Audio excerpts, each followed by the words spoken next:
Hi, I'm Emma, and I'm going to talk about another serious subject, except I'm going to try to be a little more funny. I'm not going to, try to cry this time, like I did in my last video. Anyway, today's topic is about phobias.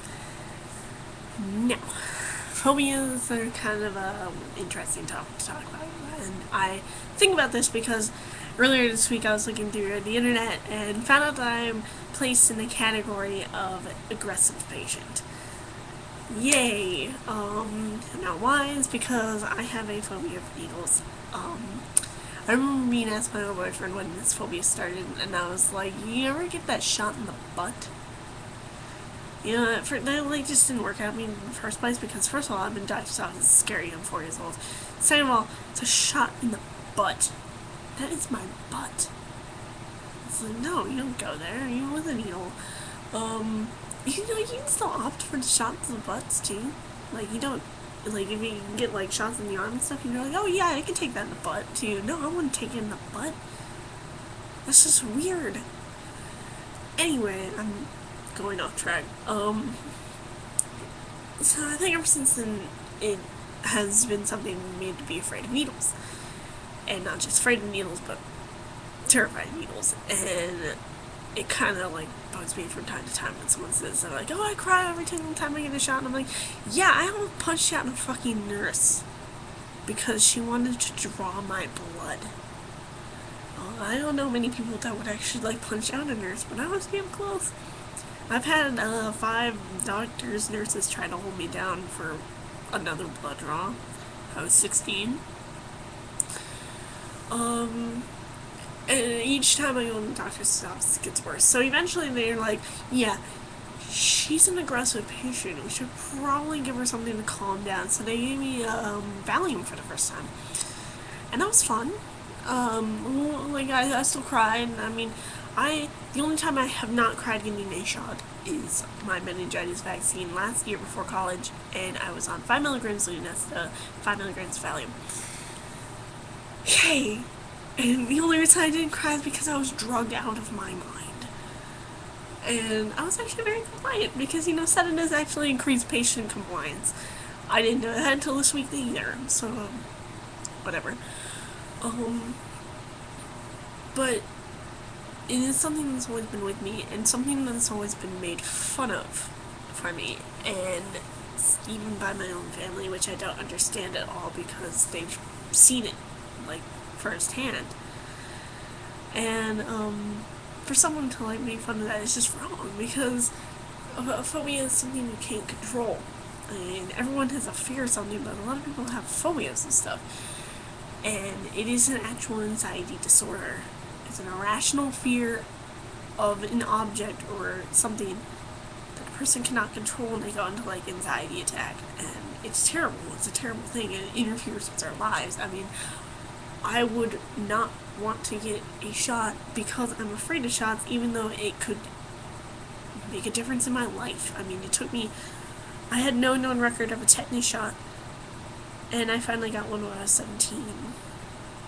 I mean, you're supposed to get a tetanus shot at birth. Other than that, I don't remember having any record of getting one. And that's a kind of important one to get. I mean, you get stabbed in the hand, you might die of tetanus.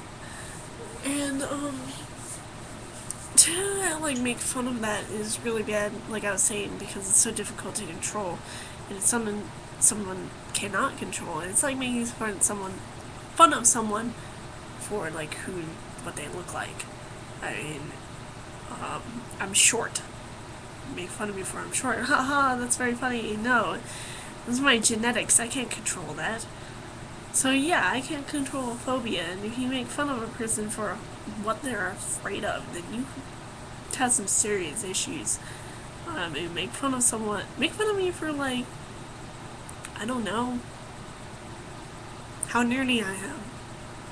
But don't make fun of me for my phobia, because honestly, I have pretty thick skin. I know my family would think differently, but I really do. That is one of the few things that can really hurt me, is to make fun of my phobia, because it is something that has affected me for so long, and something that's affected me very dramatically, to the point where I have, about suicide.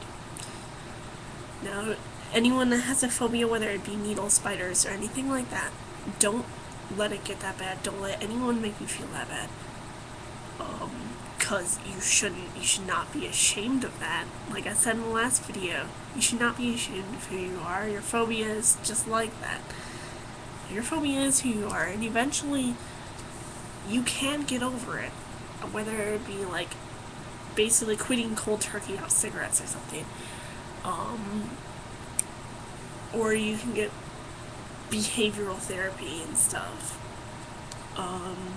I know I really didn't have any behavioral therapy for mine. It's basically been 19 years of gradual trying to help myself with it, because God knows no one else will. I'm a little out of control when it comes to needles. And I can proudly say that I can actually look at a picture of a needle or watch someone get a shot on television without having a panic attack. I mean, I just looked at a picture of 5 needles and barely felt anything except for a small increase of heart rate. And for me to say that is extremely big, because I couldn't have said that even maybe 5 months ago. And for like something for that, I am really, really proud of myself. And I feel that anyone with phobia can do the same. And I believe in you, because, you know, I can do it. If I can do it, you can certainly do it. Because I know this phobia has plagued me my whole life, and I'm working on getting over it. And I feel that anyone can get over theirs too. So, good luck. And I hope you got something out of this. It was actually kind of fun to talk about. I don't really like to talk about it, but it's good to get out every once in a while.